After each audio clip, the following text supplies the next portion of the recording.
2 ദിവസമായിട്ട് ഇങ്ങോട്ട് മെസ്സേജും കോളും ഒന്നും കണ്ടില്ലല്ലോ. മെസ്സേജും കോളൊക്കെ തനിക്കും ആവാലോ. തൻ്റെ കയ്യിലിരിക്കണത് ഫോണല്ലേ, ചെയ്തിരിക്കുന്ന ഓഫറല്ലേ, നിങ്ങൾ വിളിച്ചാലും കിട്ടും.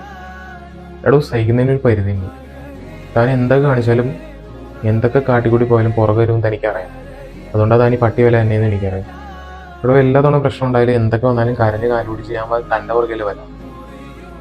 ഞാനൊന്ന് കോംപ്രമൈസ് ചെയ്തില്ലെങ്കിൽ, അല്ലെങ്കിൽ ഞാനൊന്ന് പുറകെ നിന്നെങ്കിൽ തീർന്ന റിലേഷൻഷിപ്പ് അതാണ് ഇനിയെങ്കിലും ഒന്ന് മനസ്സിലാക്കുക. ഇപ്പം ഞാൻ മഞ്ഞില്ലാന്ന് കണ്ടപ്പോൾ, ഒന്നും നടക്കില്ല എന്ന് കണ്ടപ്പോൾ പൈ വിളിച്ചേക്കും. ആരെ ബോധിപ്പിക്കാൻ, ആരെ കാണിക്കാൻ? എടോ, എനിക്കും സെൽഫ് റെസ്പെക്റ്റ് ഉണ്ട്. അത് മറന്നാൽ തൻ്റെ പുറകെ വരാറ്, കരഞ്ഞ് കാല് പിടിച്ച്. സെൽഫ് റെസ്പെക്റ്റ് എനിക്കും നിനക്കുള്ളത് ഒരേപോലെ തന്നെയാണ്. അത് ഞാനത് നോക്കാത്തത് എനിക്ക് ഇല്ലാത്തതുകൊണ്ടല്ല, തൻ്റെ അടുത്തുള്ള ഇഷ്ടം കൊണ്ടാണ്.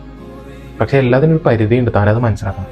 ഞാൻ ഒരു കാര്യമില്ലാണ്ട് ചെയ്യാത്ത കാര്യത്തിനൊക്കെ ഇമാരി കേട്ട് നിൽക്കേണ്ട കാര്യമൊന്നും എനിക്കില്ല.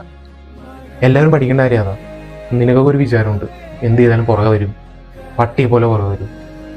അതല്ലാന്ന് നീയൊക്കെ മനസ്സിലാക്കണം. നീ മാത്രമല്ല, പലരും.